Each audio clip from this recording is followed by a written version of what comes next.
He named himself for a tragic screen legend and an infamous spree killer.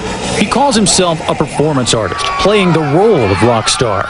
His first brush with notoriety came in 1994 when he was charged with indecent exposure on a concert stage. Although cleared of that charge, Marilyn Manson has since emerged as an incendiary rabble-rouser. I expect problems, always with whatever I do, but that's part of being a provocative artist, which is something I'll always be. And he is the rock music phenomenon who the governor of Oklahoma calls proof that society's moral values continue to crumble. It's a huge CD hit. By the way, this is a great album. Antichrist superstar Marilyn Manson. Hey, man. Thank you. Okay. You have been to prison. They have tried to arrest you, but they haven't succeeded. Right. Right. Don't Christian groups need somebody to protest against? Isn't there a symbiotic relationship between whoever they're against, be it you or the gays or whatever, abortion clinics? Don't they need each other? There's an old saying that the devil has always been the church's best friend because he's kept them in business. And I think, like you're saying, they've picked me to be that. But I don't mind the protesting. I just wish that they would get the facts straight because they think that I do a lot of things. But I'm really about individuality, and that's really the bottom line. Now, there are rumors about what you do, and then there's the reality of what you do. There are, for example, you do rip pages out of the Bible in your concert. You do wipe your ass with the American flag. Some of these things, you have to admit, are controversial. Absolutely. I mean, they're designed to make people think, but the point with a Bible or a flag is to say it's only as valid as you make it in your heart. A piece of paper. It's all about perception, isn't it, Marilyn? A piece of paper or a piece of cloth doesn't mean anything. It's what you believe. And I want people to think about what they believe. I want them to consider if everything they've been taught, if that's what they want to believe or that's what they've been told that they have to believe. If you want to blame rock music for things, think about what the Bible's done. What about Heaven's Gate or Jim Jones or the Ku Klux Klan, what they do in the name of Christ? They totally defy the Bible. Yeah, but, the Bible says if you love God and hate your brother, you're a liar and God is not in you. Obviously, you have not read that. No, I've read the Bible. I'm just saying what people do in the name of the Bible is a liar and God isn't in him. So, if we're going to quote the Bible, you complain that people take you out of context. Don't take the Bible out of context. The Bible certainly has been the inspiration for an amazing amount of un-Bible-like activity. That's what I'm saying. Absolutely.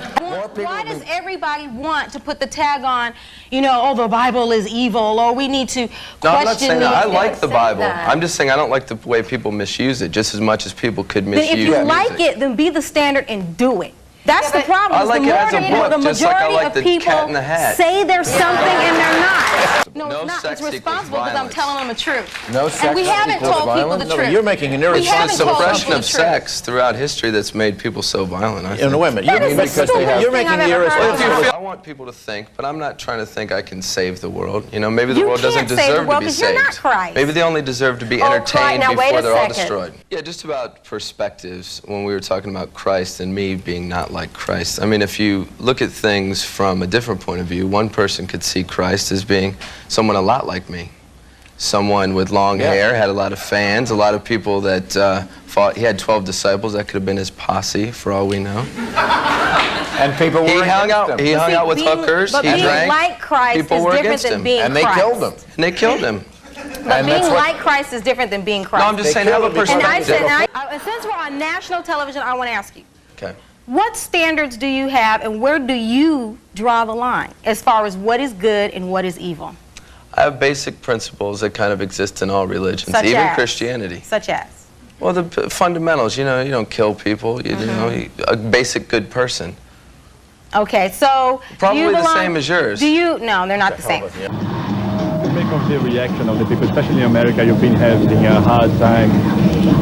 Well, the reaction was necessary because too many people were asleep for too long and willing to accept beliefs that they've been told all their lives. And I just wanted to come along and make a record that make people question those beliefs, think about their fears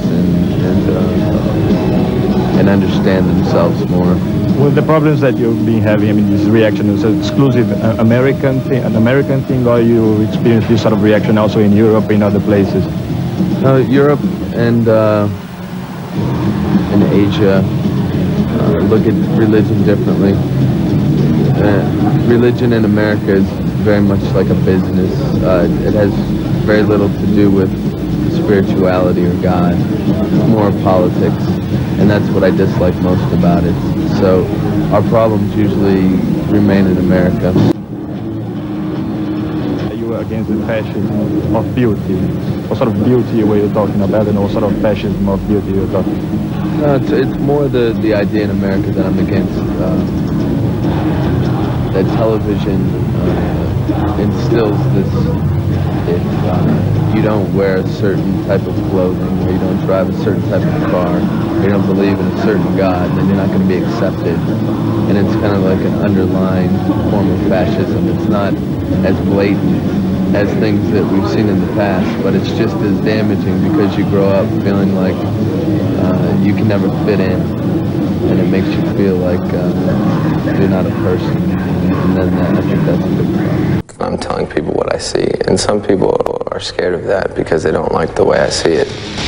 Manson's last CD, Antichrist Superstar, was a critical and commercial breakthrough. And I don't want you, and I don't need you. But that release and his Dead to the World concert tour ignited a firestorm of outrage. The way the world reacted to Antichrist Superstar was just as much a part of my creation as the music itself.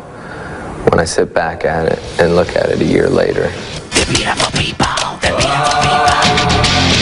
the whole thing is my creation, not just the music, but the reaction, what the world made me into.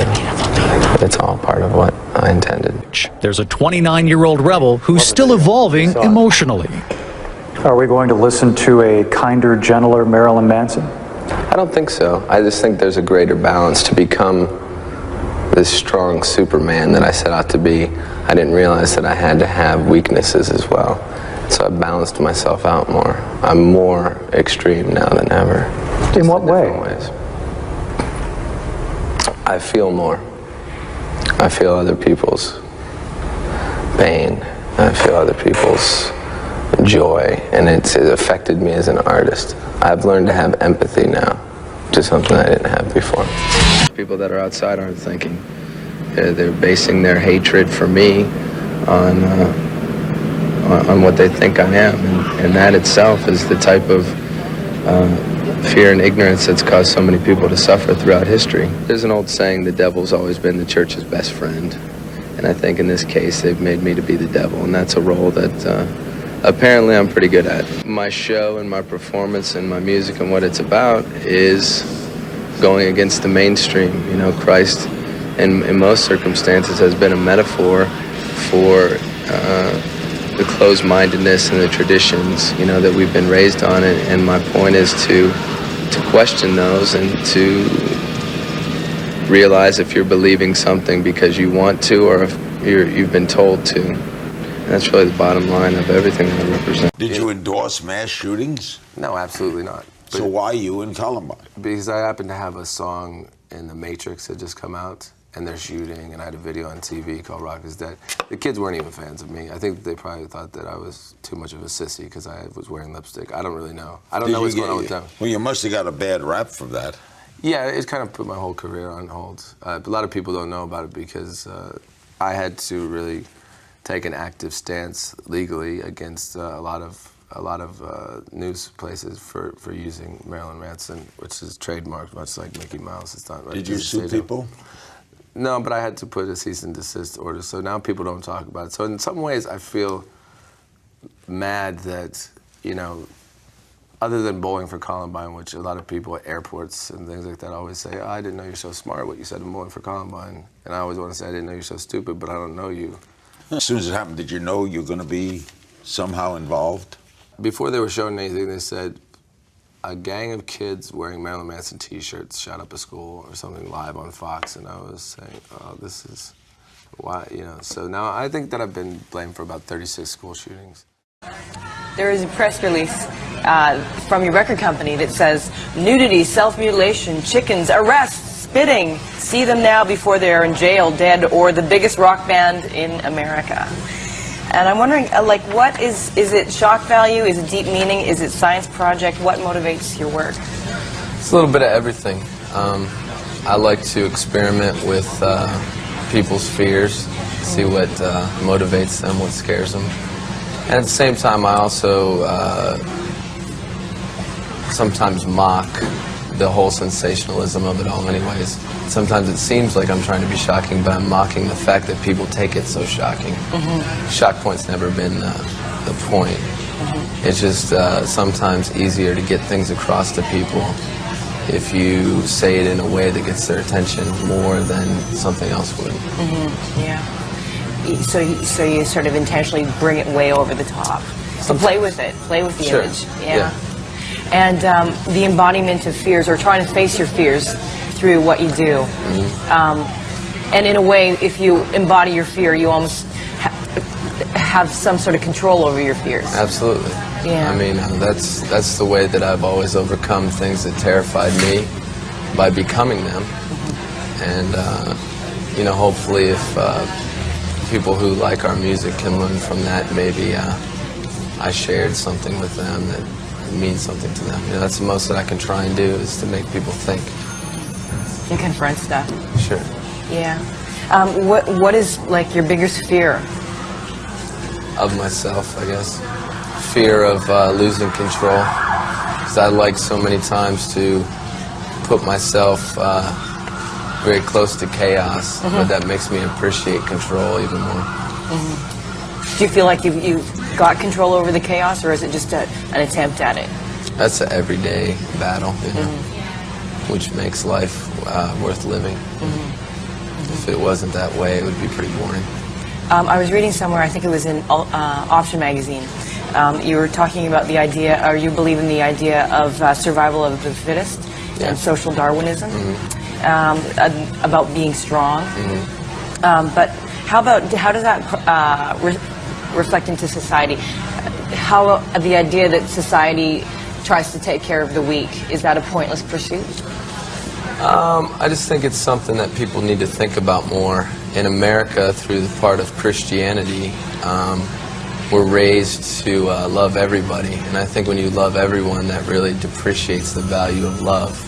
You know, the things that I love, I would die for and I care deeply for, but I couldn't say that I loved everything, or it would have no value. And the same thing goes for hate. So if it was all hate, there would be sure. You need a cosmos. You need it all. Yeah, sort of a Taoist idea.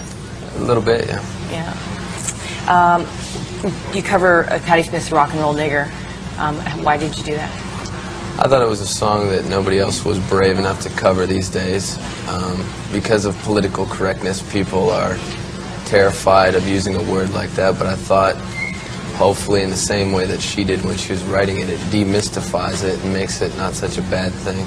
At the same time, the song talks about being on the outside of society and not wanting to be a part of what everybody else is trying to make you fit into. You come from Florida, and that's one of the most conservative states in America. Do you think that has anything to do with your work? Trying to go against that sort of censorship? Florida's, you know, got a great responsibility in why I exist the way I do, because it's a state where it's very sunny, everyone's having a good time and going to the beach and tourists, and if you're smart enough to realize that life's not just about that, you're going to build up some resentment, and the way that I put that to good use is by making music. Some other people may, you know, take it out in a different way, and that's where you end up with Jeffrey Dahmer and Ted Bundy and people like that. But I think there's no real difference between artists and killers. I think that's the way that they're expressing their art. You know, it's not necessarily the right way, but they weren't lucky enough to figure out a good avenue like people like us have. Are your parents very supportive of your work? Yeah. Yeah. In a strange way. They think it's cool that you're famous or something like that? Or? No, I don't know if they understand everything that I say, but I think they probably feel responsible for the way I've turned out, so they have no choice but to like it. Support you. Yeah, so. They've always been understanding, you know. I went to a private Christian school, but... Is that right, eh? My parents weren't very religious. They just wanted me to get a good education, but unfortunately I got all the baggage that came along with that. Do you think the message is, if there is one that you could... Everybody's going to pick their own, but I think I like to tell people the way I see the world, and if they can learn something from it, then that makes a difference. But I think the bottom line would be to be what you want to be, and don't try and fit into something that everyone else wants you to be. You know, the world is as much as you want to make it. You know, and if you want to make it your way, that's the way you should make it. Are you ever aggravated at misinterpretations of your work? No, because you know, confusion is also a great form of communication. And you know, it's really it's neat sitting here talking to you, because I was expecting somebody that was way more sort of in your space, and you're very very grounded and well spoken. There's a time and a place for everything, I think. Yeah. You need to communicate in different ways at different circumstances, and you know, I don't think it would be appropriate for me to throw around stools and break things right now. And you've had a lot of influence over your fans, over the way they dress and so forth, and you're really looking, you have a different attire today, nice suit. Is it a different, are you going in a different direction, image-wise? Well, I just wouldn't want to be predictable. Yeah, absolutely. And you have, the band has a real sort of androgynous quality. It seems like they're very in touch with both female and male sides. Yeah, I think it's part of getting across the point of Marilyn Manson and the dichotomy and of that extreme positive and extreme negative that can go into, you know, sexual imagery also. I think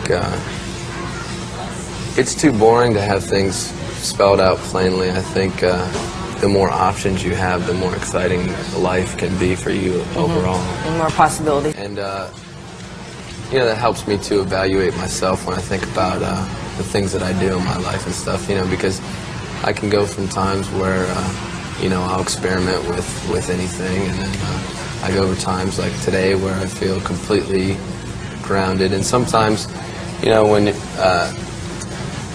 your whole life is so chaotic, when it's in control, it's sometimes more interesting than when it's chaotic. Like a lot of people will say, you know, when they've been doing drugs all their life, if they're sober, they feel more screwed up than they will when they were on drugs. The same thing kind of applies.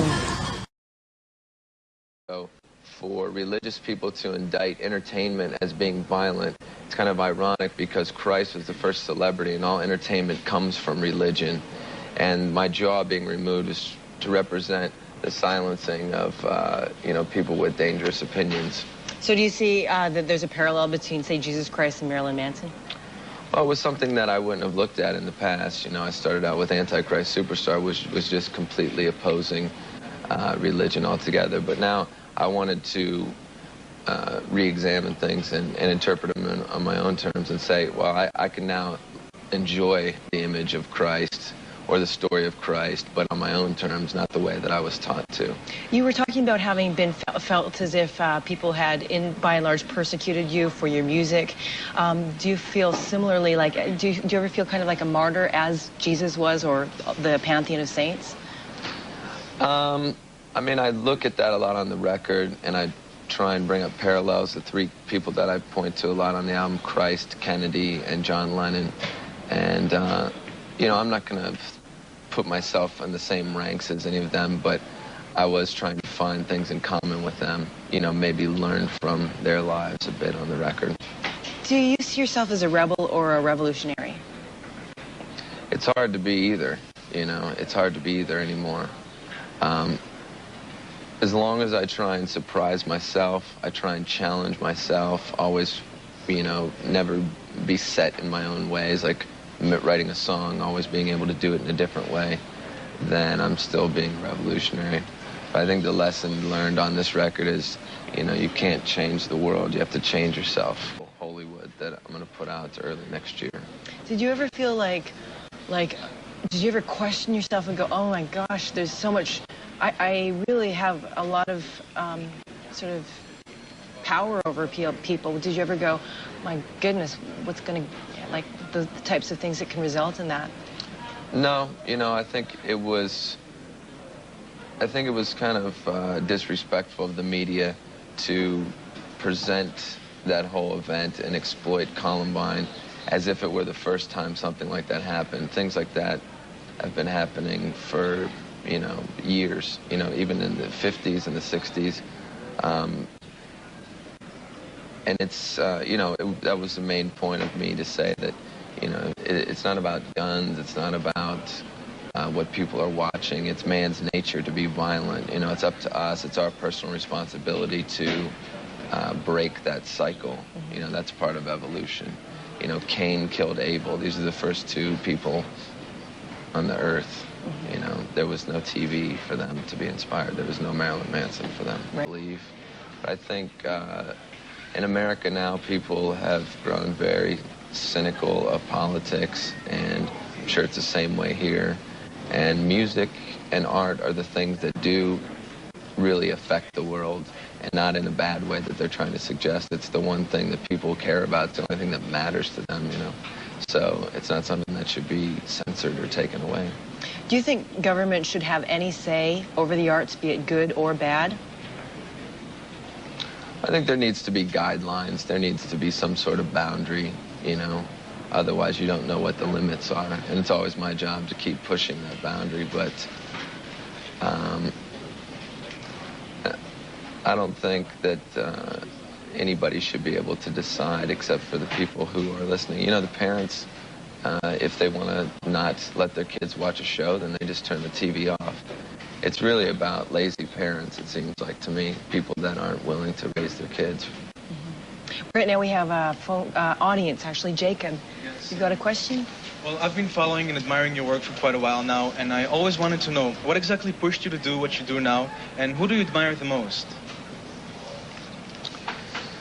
That's a tough question, who I admire the most. I think I kind of show that on the new record, you know, with John Lennon, Kennedy, and Christ. And I think I admire anybody that stands up and has an opinion. You know, I think that's why I worked with Eminem. I think that he may be someone that you don't always agree with what he's saying, but the fact that he's saying it and he's doing it in a clever way and he's talented, I admire him for that. The thing that pushed me to become what I am is probably the same thing that you're feeling as well, you know. Anybody who has awakened enough to see the way the world is, you can't really contain yourself after that. A lot of people go through life blind and ignorance is bliss, but once you know, then you have to do something about it. And so instead of being negative, I try and focus it all into something positive like music. No, you know, if you're a true nihilist, that can be very tiring, you know, but there is elements of nihilism in what I do, but that's about destroying and creating, not just destroying. I think that's the thing that sets me apart from the people who hate me so much, politicians, because they're all about pointing out what's bad and they want to destroy it or silence it. But whether you like what I do or not, I'm creating something, I'm putting something into the world. And I think that that makes me a better person than a lot of the people that hate me. Heaven. Now, what's your idea of, say, heaven? I really think that those are, you know, man-made ideas like Santa Claus and the Easter Bunny, you know, to keep people in line, to give them some sort of, I think it's kind of selfish to say, well, I'm going to behave so that I get to go to heaven. Why don't you just want to behave, period, you know? I think it's when you put an agenda to it, that's the hypocrisy that exists in religion. The people that want so badly for you to go away, are you in some way afraid of them? I'm afraid of what they represent. That's the sad thing that I learned most about religion over the past year, is that God exists more in art and in music and creativity than it could in any religion, because there's too much anger and fear and hatred there. You are in church, mother.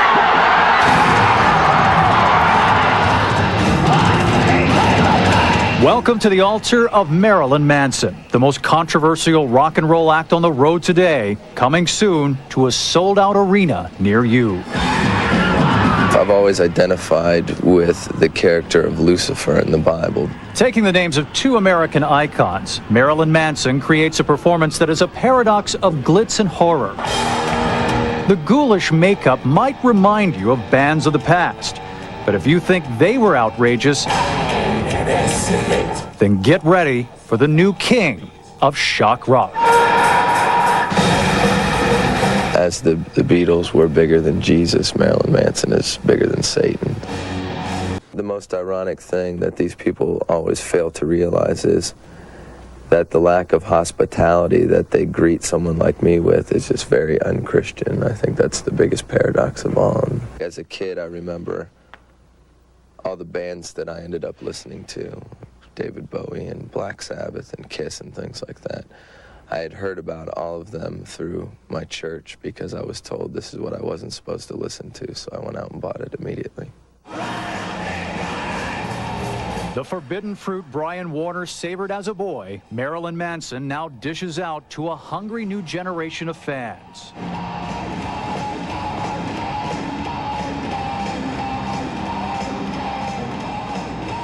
And it doesn't take long to see what makes Manson so shocking. He takes shots at Christians by portraying evangelists as fascists and tossing a torn-up Bible into the crowd.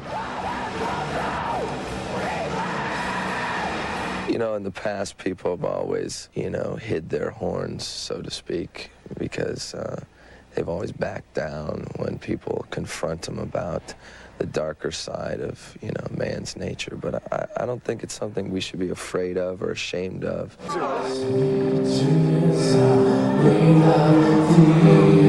Rising out of the South Florida club scene, Manson comes to town riding a whirlwind of national publicity. Rolling Stone readers named Manson Best New Artist.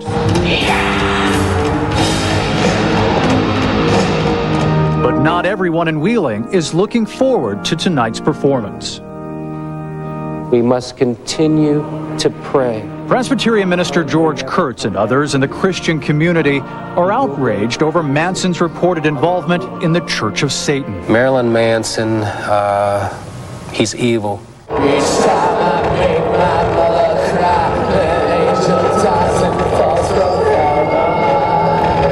The Church of Satan worships neither God nor the devil and teaches people to believe only in themselves. It's a theme common in Manson's music. Everyone sees me as this bad person because of what I'm saying, but what I'm saying is in everyone. It's the part of you that no longer has hope in mankind, and you realize that, you are the only thing you can believe in. That's really the bottom line. Unfortunately for them, usually with all of their complaining and protesting, they end up just selling more tickets. And this may be what his detractors find most shocking of all. The sales of Marilyn Manson's latest album recently went triple platinum, exceeding 3 million copies worldwide. I think people are just afraid of things they don't understand, and maybe they're not meant to understand me, but obviously some people do, and that's important to me. Whenever I write a song and it becomes something played on the radio, it's my way of, it's a bit of a trick for me. It's a prank because I'm singing things that you wouldn't normally find in a pop song. So people are humming along to something that's quite subversive in a way. Yeah, and then they don't know what they're singing. Yes. And suddenly they realize that and then they're captured by the forces of evil. Yes, and they can't stop singing it at night. and do you feel offended nowadays by these rude attacks on you and your work by either, well, call it society, or if it's on an official basis or private basis? Do you feel offended, or don't you care anymore? No, I think that there's two levels to what I do. There's the artistic level, which is meant to reach people who are open-minded and enjoy things like music, and then there's the provocative level that's meant to piss people off. So the people that attack me are usually doing it because, in a sense, I'm telling them to, and they're so dumb. They're just really doing what I want them to do. So now that we're quite successful in America, they've sort of jumped on a bandwagon. You know, initially where they dismissed us, now they praise us. It's kind of predictable, you know.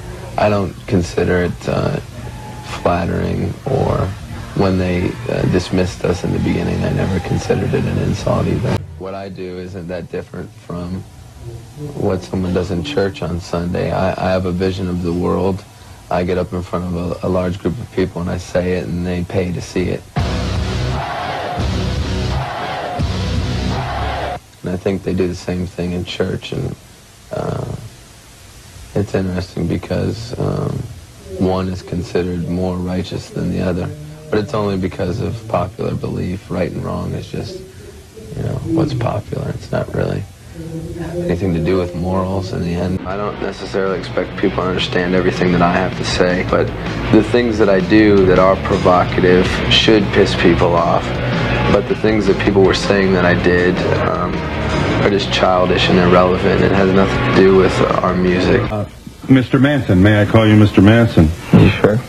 From Seconds Magazine, you're quoted as saying, you have to take responsibility. You reap what you sow, and you have to clean up after yourself. I'm sick of people always trying to blame movies, bands, songs, or talk shows for whatever. Teen suicides, drug overdoses, everything else. If someone's stupid enough to kill themselves because of a song, then that's exactly what they deserve. They weren't contributing anything to society. It's one less effing idiot in the world. There's too many people. If more people killed themselves over music, it wouldn't disappoint me.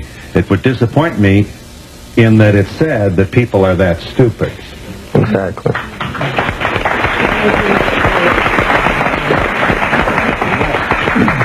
We try and discourage people from even coming on the stage, because that's my place of business. If you come where I'm doing my business, then you should plan on doing business, or you're going to get hurt.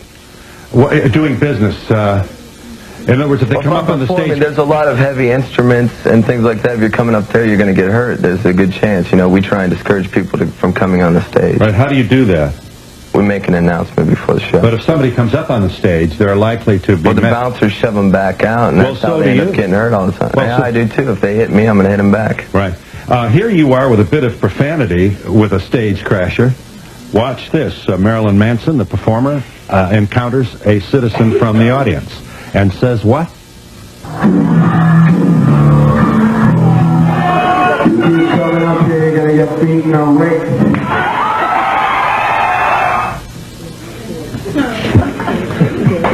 That's funny.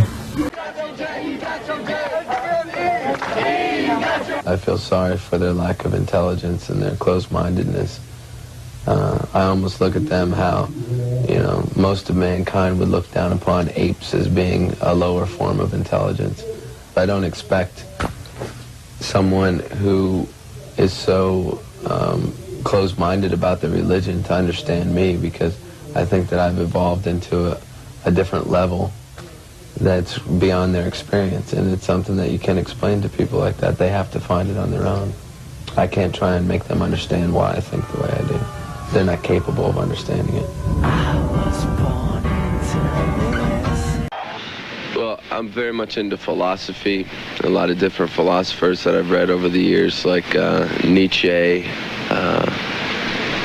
Darwin, Freud, Aleister Crowley, and finally Anton LaVey. And fortunately, he's, you know, still alive, so I got to meet with him and talk about his ideas and things like that.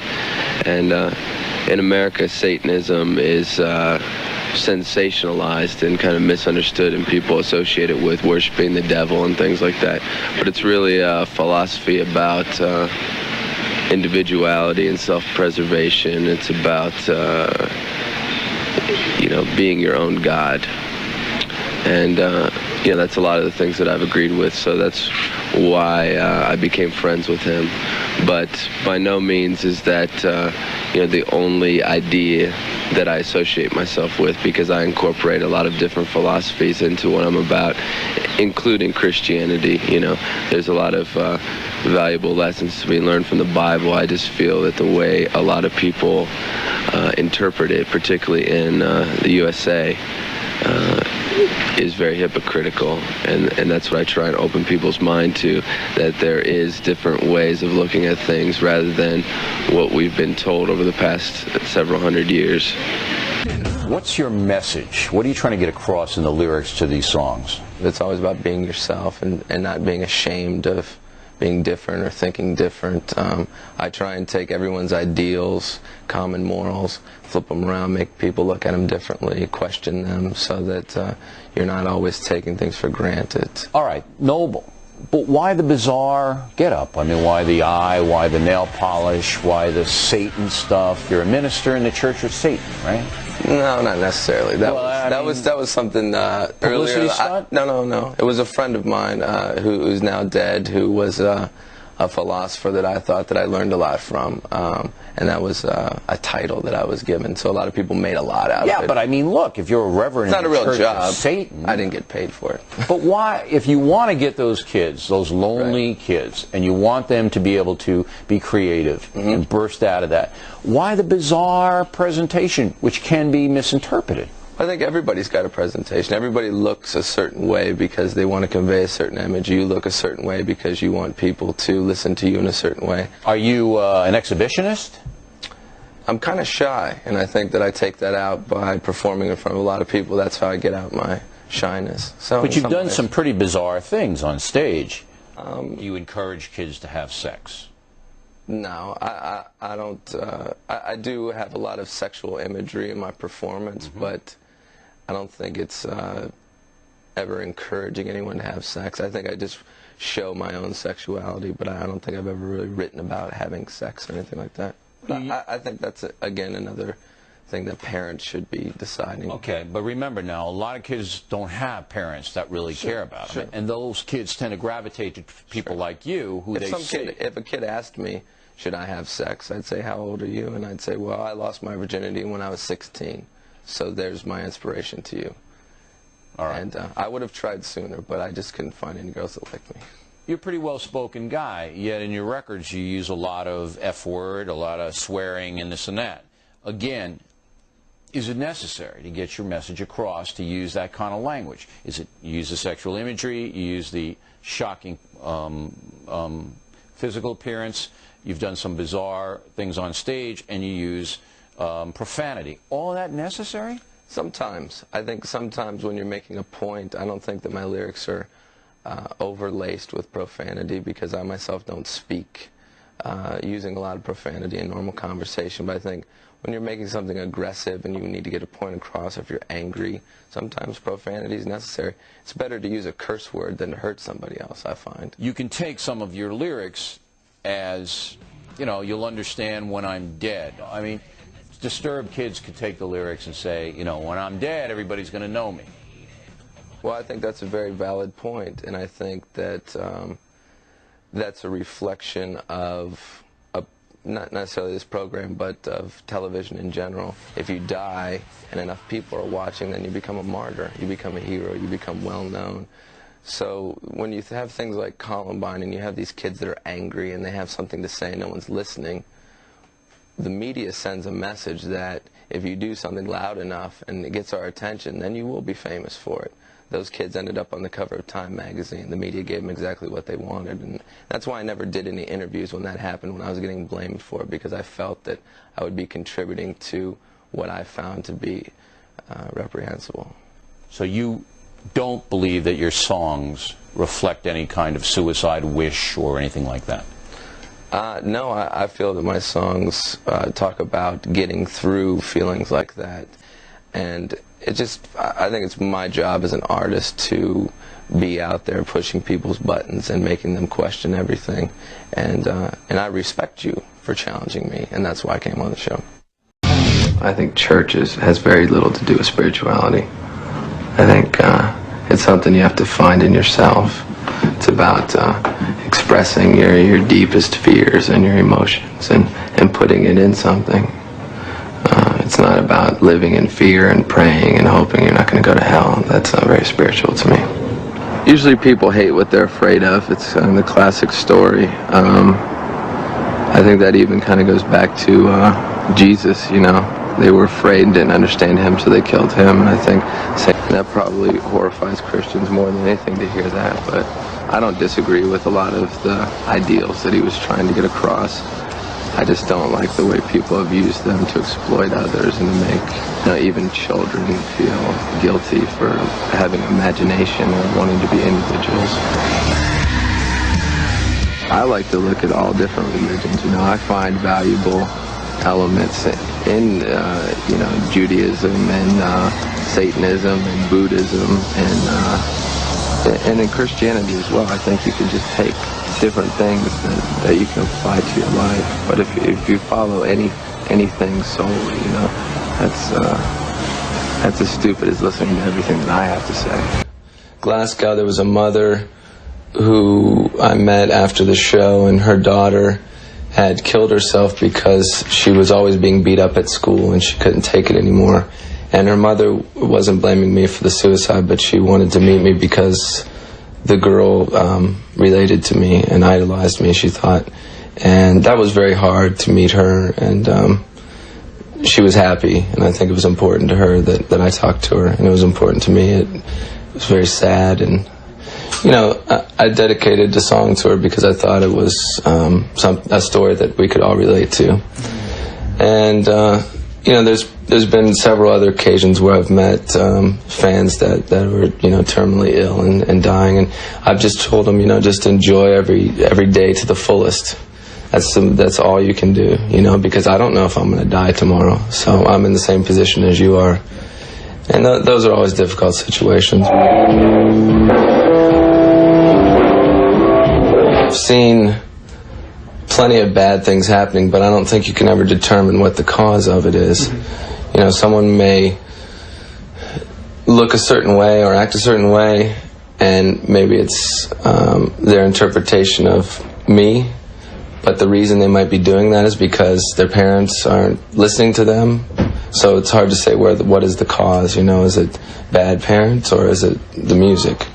So I try not to ever look things on those terms, because if you start to do that, then you start to censor your own thoughts, and you shouldn't be punished for your own thoughts, and art should be able to be what it is, because it's people's job to be, if you want to have the freedom to listen to something, then you also have to have the responsibility that goes with that, to be responsible for your own actions. When you have a snake, you have to feed it small mice. No, I don't have any regrets. If I've ever made mistakes, I just try and learn from them. Or, that helps me shape the way I create things. If I think I did something that was too much, then I would just think it was a mistake and I would learn from it. But I don't have any regrets. I don't think you can live your life with regrets. I like the idea of teaching. It's probably, in some strange way, what I would possibly do in another reality. I always try to explain to people that I think that art is far more important than politics. And for some people like me, it is the closest thing that can be religious. I think the idea of God is supposed to be about creation. So I think artists put things in the world. So I think that ultimately is spiritual for me. Do you feel that the government or the establishment, the powers that be, that they use religion and the media in order to manipulate and dumb the people down so that they control us? I think that's the principles in which religion was created in the first place. I'm not someone who does not respect religion if that's what someone believes in, but I don't care for the way religion is used to manipulate people. Do you feel like we're entering some kind of new proverbial dark age of censorship, and do you feel that that's fodder for new art, or is it going to be too restrictive? Ultimately, I think it's it's the government's way of trying to show us what we know, that art is important. The fact that they're trying to stop it or control what it says justifies what we're all talking about right now. But who was to blame? all the experts had an answer. Angry, heavy metal subculture. Where were the parents? Violent movies. South Park. Video games. Television. Entertainment. Satan. Cartoons. Doom. Society. Toy guns. Drugs. Shock rocker. Marilyn Manson. Marilyn Manson. Marilyn Manson. Marilyn Manson. Marilyn Manson. Marilyn Manson has canceled the last 5 dates of his U.S. tour out of respect for those lost in Littleton. But the singer says artists like himself are not the ones to blame. This is perhaps the sickest group ever promoted by a mainstream record company.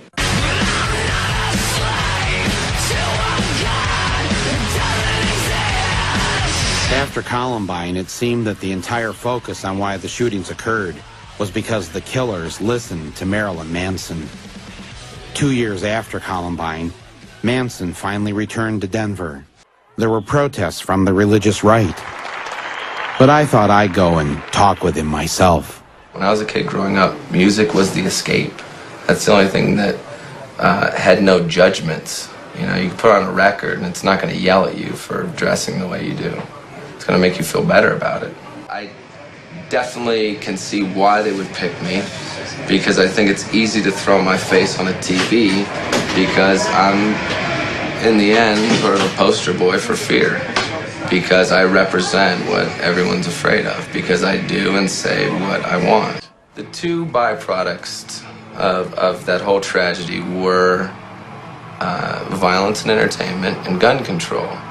And how perfect that was the two things that we were going to talk about with the upcoming election.